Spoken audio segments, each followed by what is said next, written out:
Hi friends, M P cooking ಕ್ಲಾಸ್ಗೆ ಸ್ವಾಗತ. ಮೊನ್ನೆ ಊರಿಗೆ ಹೋಗಿ ತುಂಬ ದಿವಸನೇ ಆಗಿತ್ತು. ಅದರಲ್ಲೂ ಹೊಲ್ದತ್ರ ಹೋಗಿ ತುಂಬ ದಿವಸ ಆಗಿತ್ತು. ಅದಕ್ಕೆ ಹೊಲ್ದತ್ರ ಕೂಡ ಹೋಗಿದ್ವಿ. ಈ ಸಲ ಒಂದು ಖುಷಿ ವಿಚಾರ ಏನಂದರೆ ತುಂಬಾ ಹಲಸಿಕಾಯಿ ಫಸಲು ಬಿಟ್ಟಿದೆ. ಯಾವ ಕಡೆ ನೋಡಿದ್ರೂ ಹಲಸಿಕಾಯಿ ಕಾಣ್ತಾ ಇದೆ. ಅಷ್ಟೊಂದು ಹಲಸಿನ ಹಣ್ಣು ಬಿಟ್ಟಿತ್ತು. ಯಾವ ಕಡೆ ಕಣ್ಣಾಡಿಸಿದ್ರು ಹಸಿರು ಹಸಿರು. ಹಾಗೆ ಹಣ್ಣು ಕೂಡ ತುಂಬ ಚೆನ್ನಾಗಿತ್ತು. ನೀವೇ ನೋಡ್ತಿರ್ಬೋದು ಎಷ್ಟೊಂದು ಕಾಯಿ ಬಿಟ್ಟಿದೆ ಅಂತ. ನಾವು ಬದುಗಳ ಸೈಡ್ಗಳೆಲ್ಲ ಹಲಸಿ ಮರ ಹಾಗೆ ತುಂಬ ಮರಗಳನ್ನು ಬೆಳೆಸಿದ್ದೀವಿ. ಅದರಲ್ಲೂ ತುಂಬ ಅಂದರೆ ತುಂಬ ಕೆಳಗಡೆನೇ ಕಾಯಿ ಬಿಟ್ಟಿತ್ತು.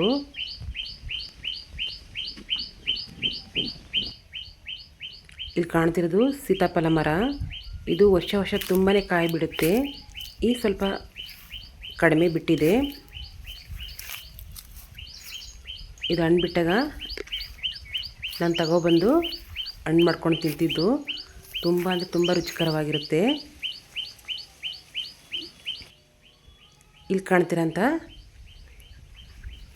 ಬೆಟ್ಟದ ನೆಲ್ಲಿಕಾಯಿ ಮರನ ನನ್ನ ಮಗ ಹಾಕಿರೋದು. ಸ್ಕೂಲಲ್ಲಿ ಸಸ್ಯೋತ್ಸವ ಅಂತ ಮಾಡ್ತಾರೆ, ಆವಾಗ ತಂದು ಹಾಕಿದ. ತುಂಬಾ ದೊಡ್ಡದಾಗಿದೆ. ಅದರಲ್ಲೂ ಸೀಬೆ ಹಣ್ಣು ಕಣ್ಣಿಗೆ ಬೀಳ್ತು. ನನಗಂತೂ ತುಂಬಾ ಖುಷಿ ಆಯಿತು. ಎಷ್ಟು ಚೆನ್ನಾಗಿ ಹಣ್ಣಾಗಿತ್ತು ಅಂದರೆ ನೋಡೋಕ್ಕೆ ಖುಷಿ ಆಗ್ತಿತ್ತು. ಅಷ್ಟು ಚೆನ್ನಾಗಿ ಹಣ್ಣಾಗಿತ್ತು. ಅದರಲ್ಲಿ ಇದು ಕೆಂಪು ಸೀಬೆಹಣ್ಣು ಅಂತಾರಲ್ಲ ಅದನ್ನು ಕೂಡ ಕಿತ್ಕೊಂಡೆ. ತುಂಬ ಹಣ್ಣು ಬಿಟ್ಟಿತ್ತು. ಇಲ್ಲಿ ಕಾಣ್ತಿರೋದು ಶ್ರೀಗಂಧದ ಮರ. ಇದು ಕೂಡ ಹೂ ಬಿಟ್ಟಿದೆ. ಹೊಲ್ದ ಹತ್ರ ಅಂತ ನನಗಂತೂ ತುಂಬ ಖುಷಿ ಆಯಿತು. ಗಾಳಿ ಹಾಗೆ ಅಲ್ಲಿನ ಮಣ್ಣಿನ ವಾಸನೆ ನೀವೇ ನೋಡ್ತಿರ್ಬೋದು ಎಷ್ಟು ಕೆಳಗಡೆ ಹಣ್ಣು ಬಿಟ್ಟಿದೆ ಅಂತ. ಅದರಲ್ಲಿ ಎಲ್ಲನೂ ಕೂಡ ಚೆಕ್ ಮಾಡ್ತಾಯಿದ್ದೀವಿ, ಯಾವುದು ಹಣ್ಣಾಗಿದೆ ಯಾವುದು ಕಾಯಾಗಿದೆ ಅಂತ. ಹೀಗೆ ಮುಂದೆ ನಡ್ಕೊಂಡು ಹೋದು ಅಲ್ಲಿ ಇನ್ನೊಂದು ಮರ ಇದೆ.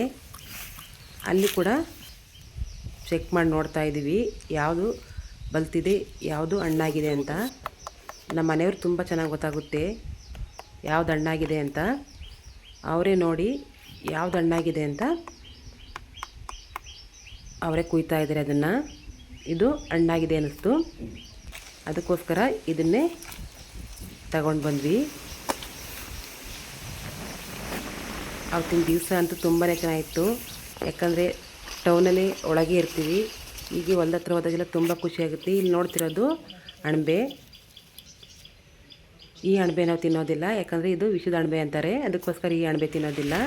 ಈಗ ಒಂದು ಸೀಸನ್ನು ಅಣಬೆ ಬೆಳೆಯೋದಕ್ಕೆ, ಮಳೆಗಾಲ ಅಲ್ವಾ. ಹುಡುಕೋರೆ ತುಂಬಾ ಅಣಬೆಗಳದಳತ್ತೆ. ಹಾಗೆ ಊರಿಂದ ಕಾಳು ಬೀನ್ಸು ಎಲ್ಲನೂ ಕೂಡ ತಂದಿದ್ದೆ. ಅದರಲ್ಲಿ ಸ್ವಲ್ಪ ಪಲ್ಯ ಮಾಡೋಣ ಅಂತ ಅಂದ್ಕೊಂಡಿದ್ದೀನಿ. ಅದಕ್ಕೋಸ್ಕರ ಎಲ್ಲ ಬೀನ್ಸು ಕೂಡ ಕ್ಲೀನ್ ಮಾಡ್ಕೊತಾ ಇದ್ದೀನಿ. ಈ ರೀತಿ ಎಲ್ಲನೂ ಕ್ಲೀನ್ ಮಾಡ್ಕೊಂಡಿದ್ದೀನಿ.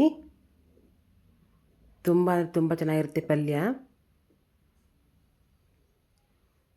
ಕ್ಲೀನ್ ಮಾಡಾಯಿತು. ಇವಾಗ ಎಲ್ಲನೂ ಕೂಡ ಕಟ್ ಮಾಡ್ಕೊತಾ ಇದ್ದೀನಿ.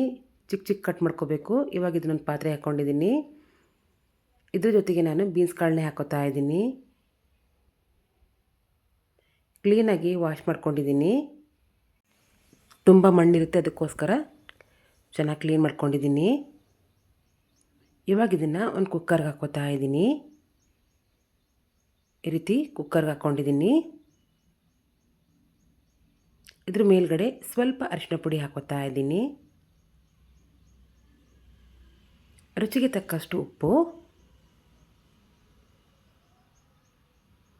ಬೇಯೋಕ್ಕೆ ನೀರು ಹಾಕೋತಾ ಇದ್ದೀನಿ. ಇಷ್ಟನ್ನು ಹಾಕ್ಕೊಂಡು ಮುಚ್ಚ ಹಾಕ್ಕೊಂಡಿದ್ದೀನಿ. ಇವಾಗ ಇದನ್ನು ಒಲೆ ಮೇಲೆ ಇಟ್ಟಿದ್ದೀನಿ. ಒಂದು ವಿಷಲ್ ಕೂಗಿಸ್ಕೊಂಡಿದ್ದೀನಿ. ಇವಾಗ ಇದನ್ನು ತಣ್ಣಗಾದ್ಮೇಲೆ ಮುಚ್ಚಳ ತೆಗಿತಾ ಇದ್ದೀನಿ. ಇದನ್ನೆಲ್ಲ ಸಪ್ರೇಟ್ ಮಾಡ್ಕೊಂಡಿದ್ದೀನಿ. ಒಲೆ ಮೇಲೆ ಒಂದು ಪಾತ್ರೆ ಇಟ್ಕೊಂಡಿದ್ದೀನಿ. ಇದಕ್ಕೆ ಸ್ವಲ್ಪ ಎಣ್ಣೆ ಹಾಕ್ಕೊಂಡಿದ್ದೀನಿ. ಎಣ್ಣೆ ಕಾಯ್ದ್ಮೇಲೆ ಸಾಸಿವೆ, ಕರಿಬೇವಿನ ಸೊಪ್ಪು, ಈರುಳ್ಳಿ ಇಷ್ಟನ್ನು ಹಾಕ್ಕೊಂಡಿದ್ದೀನಿ. ಕೊನೆಯಲ್ಲಿ ಒಂದೆರಡು ಒಣಮೆಣಸಿಕಾಯಿನ ಸೇರಿಸ್ಕೊತಾ ಇದ್ದೀನಿ. ಇಷ್ಟನ್ನು ಹಾಕ್ಕೊಂಡು ಎಲ್ಲನೂ ಫ್ರೈ ಮಾಡ್ಕೊತಾ ಇದ್ದೀನಿ. ಈ ಪಲ್ಯ ತುಂಬ ಅಂದರೆ ತುಂಬ ಚೆನ್ನಾಗಿರುತ್ತೆ. ಇಷ್ಟು ಫ್ರೈ ಆಗಿದೆ. ಇವಾಗ ಇದಕ್ಕೆ ಬೇಯಿಸ್ಕೊಂಡಂತಹ ಬೀನ್ಸ್ ಮತ್ತು ಕಾಳನ್ನ ಸೇರಿಸ್ಕೊಂಡಿದ್ದೀನಿ. ಇದನ್ನು ಕೂಡ ಮಿಕ್ಸ್ ಮಾಡ್ಕೊತಾ ಇದ್ದೀನಿ. ಮೇಲೆ ತುರಿದಿರೋಂತಹ ತೆಂಗಿನಕಾಯಿನ ಹಾಕೋತಾ ಇದ್ದೀನಿ. ಕೊನೆಯಲ್ಲಿ ಕೊತ್ತಂಬರಿ ಸೊಪ್ಪನ್ನು ಕೂಡ ಉದುರಿಸ್ಕೊತಾ ಇದ್ದೀನಿ. ರುಚಿಗೆ ತಕ್ಕಷ್ಟು ಉಪ್ಪನ್ನು ಹಾಕ್ಕೊಂಡಿದ್ದೀನಿ.